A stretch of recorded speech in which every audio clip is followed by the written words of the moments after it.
Alors, je m'appelle Romain Dian, j'ai 42 ans, je suis designer graphique. Je suis diplômé d'un Master 2 en design graphique et communication à l'Université de Toulouse.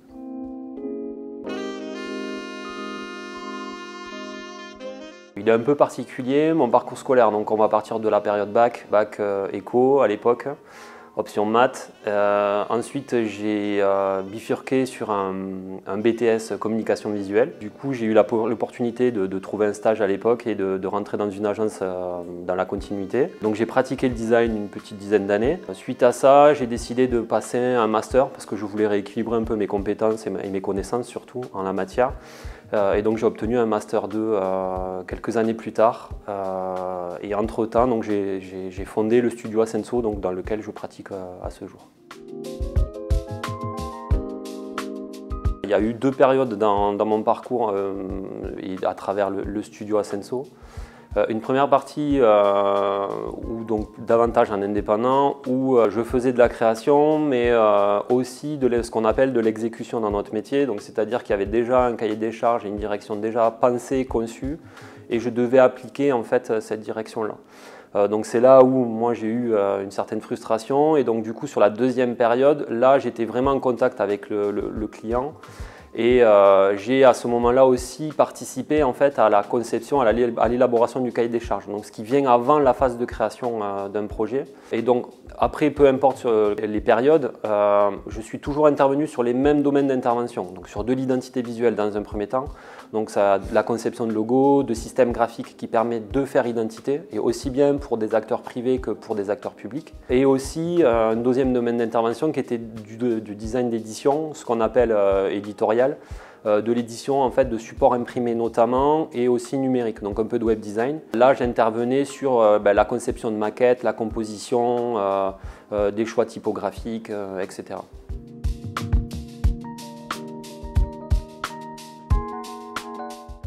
Justement, je pense qu'il y a deux types de compétences. Il y a des compétences techniques en effet, qu'on peut acquérir soit un cursus scolaire ou via des écoles spécialisées. Donc la maîtrise des outils, et c'est très large en fait, donc pas uniquement des outils de type suite Adobe, mais des outils qu'on peut se fabriquer soi-même aussi. Savoir aussi un minima dessiner, ou en tout cas avoir un œil sur tout ce qui est mise en forme en fait. Et ensuite il y a un domaine de compétences qui est en lien avec l'humain, ce qu'on appelle aujourd'hui le soft skills.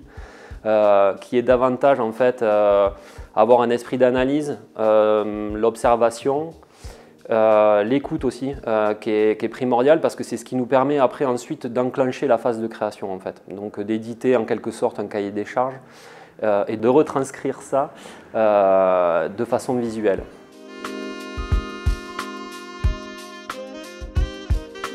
S'il y avait un élément à retenir moi en termes de points enrichissants, on va dire que dans un premier temps c'est les rencontres avec les commanditaires, et je crois qu'on se choisit mutuellement dans le cadre des projets en réalité.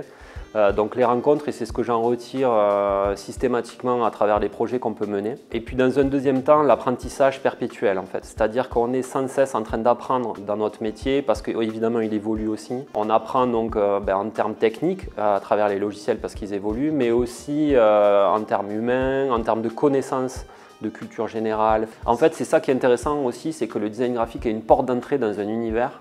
Et maintenant, il y a une sorte de transversalité entre les différentes pratiques. Donc on peut avoir un bac+3 en design graphique, et puis finalement, on est éveillé à de l'architecture ou à du design d'objets, et après bifurquer vers des voies aussi autres.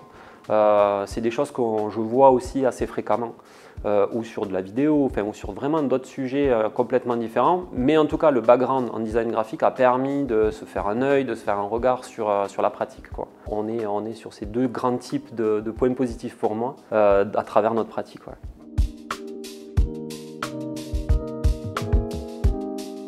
Pour moi, il y a déjà dans un premier temps, on va dire, c'est qu'on fait un métier où on est quand même 80% de notre temps devant un écran, assis. Donc on va dire que c'est plutôt physique. On a quand même des contraintes de cet ordre-là, et donc à minima s'entretenir parce que sinon on est assez rapidement fatigué. Et donc pour moi, ça c'est un point assez négatif parce que voilà, on est devant un écran et que socialement, si on ne travaille pas dans un espace ouvert, on a très peu d'échanges dans la journée, on est vraiment focus sur notre tâche.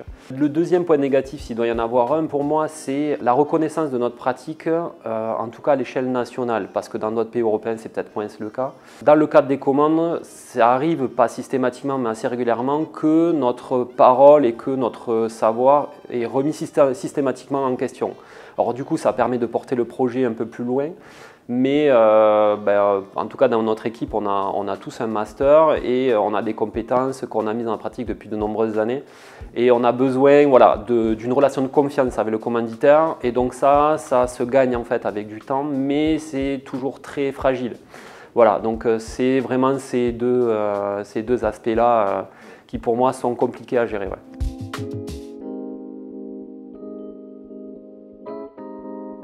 Bon, pour moi, en fait, le métier il se scinde en deux parties maintenant, alors qu'auparavant c'était un peu plus flou. Pour moi, il y a les artisans, c'est-à-dire qu'il y a ceux qui ont un véritable savoir-faire, une véritable valeur ajoutée sur les projets. Et ensuite, il y a ceux qui interviennent davantage sur des projets avec beaucoup de quantité, beaucoup de volume d'activité, où il n'y a pas forcément de véritable valeur ajoutée, qui travaillent très bien, qui s'inscrivent très bien dans un cahier des charges.